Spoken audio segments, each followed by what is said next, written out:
It's primary election night in Illinois. The polls close in just about, well, let's look. It's right there in the corner of your screen. 1 hour, 17 seconds from now. There are a bunch of statewide and local races. And we do have team coverage from events across the area tonight. Maybe the most closely watched contest statewide is the Republican primary for governor. 6 candidates are vying for their party's nomination in a race that has racked up more than $100 million in spending already. Eric Rung kicks off our coverage live in Effingham tonight with the Darren Bailey campaign. Eric. Well, good evening to the both of you. They have just started to let supporters into the room here, and so far we have seen a lot of smiles from Darren Bailey's supporters. Now, a lot of the optimism going into tonight comes from a couple of recent polls that show Bailey on top of the GOP field, and of course, over the weekend, he got the endorsement of former President Donald Trump. Now, Bailey and his wife voted this morning and made campaign stops as well. His message has remained pretty much the same. He is the only true conservative in the race. The state senator and former state representative is very popular downstate, made a name for himself suing Governor Pritzker over mask mandates and other mitigation efforts put on by the governor. The third-generation farmer is staunchly anti-abortion, something that will definitely be an issue in the general election if he is successful tonight. But again, he believes his message is broader, and he believes he will find support even in Cook County and Chicago, a city he called a hellhole in the WGN TV debate when it comes to crime. We caught up with Bailey this morning. People in Illinois love Chicago. They want Chicago to be the great state or the great city that it should be. But the reality is Chicago, with the situations that we have, is pulling the rest of the state down. I think it's very obvious. I've had a lot of people from Chicago, thank me for calling the problem out and putting that on the radar. So I believe we can fix Illinois. I believe we can fix Chicago. Now, we are told that Bailey will be watching the results come in privately, and we will not see the candidate until those results do come in. We are live in Effingham. I'm Eric Rung, WGN News. Later tonight, after the polls close, Campaign in Aurora. Jackie? Well, the doors opened just a few moments ago, and I would say there's an equal amount of media to my left and an equal number of volunteers to my right. So people are slowly trickling in here.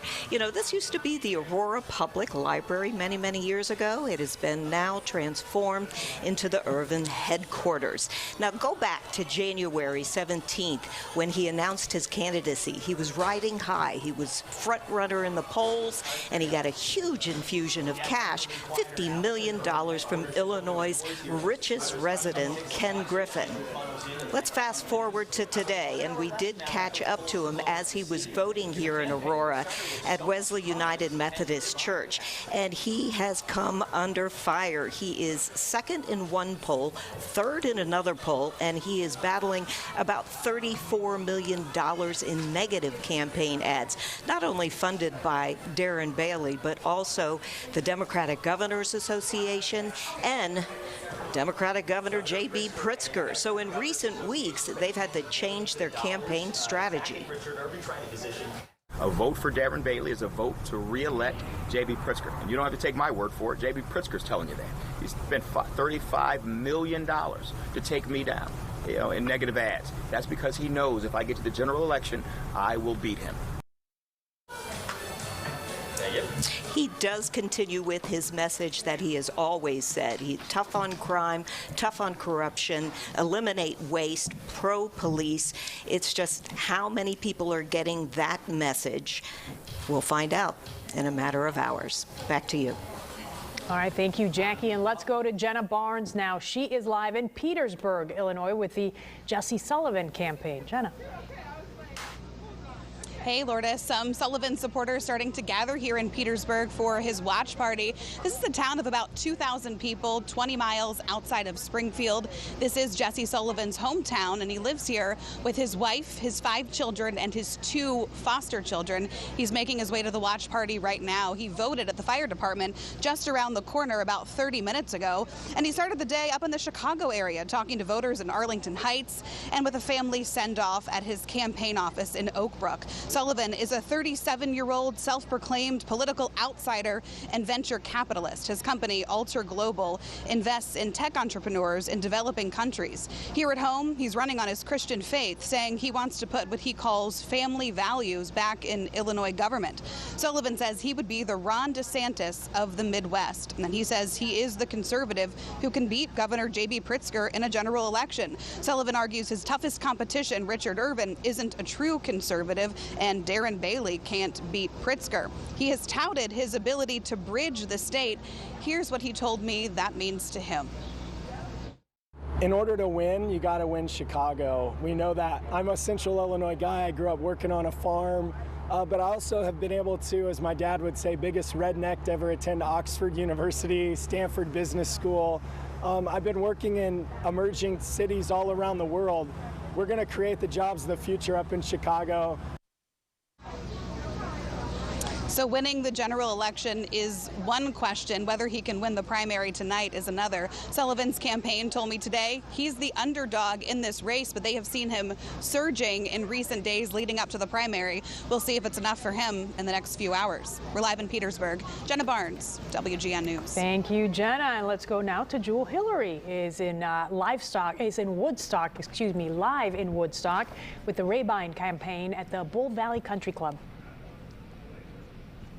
Hi, good evening, Lourdes. Yes, that's right. We are at the Bull Valley Golf Course here in Woodstock, where Gary Rabine's election party is going to get underway any minute now. Mr. Rabine is one of 6 Republican candidates vying to become the state of Illinois' next governor, and we have him in person here. So, Mr. Rabine, thank you so much for joining us this evening. It's great to have you here. How are you feeling on this campaign day? Jules, I'm feeling Election awesome. day. Feeling awesome. Okay. Yeah, it's a beautiful day out, and excited to see this come to an end, and we're sprinting through the finish line. Yeah, absolutely. All right. So the time right now is 6:06. The polls close at 7. There's still time for people to head to the polls. If someone has not voted yet, you know, this is your last opportunity to get them there. Why would you tell them to vote for you? You know what? If you want a servant statesman, and that's who I am. I'm a business person. I've been in building business all my life, and I want to serve the state of Illinois, bring taxes down, property taxes down to a level we haven't seen in a long time.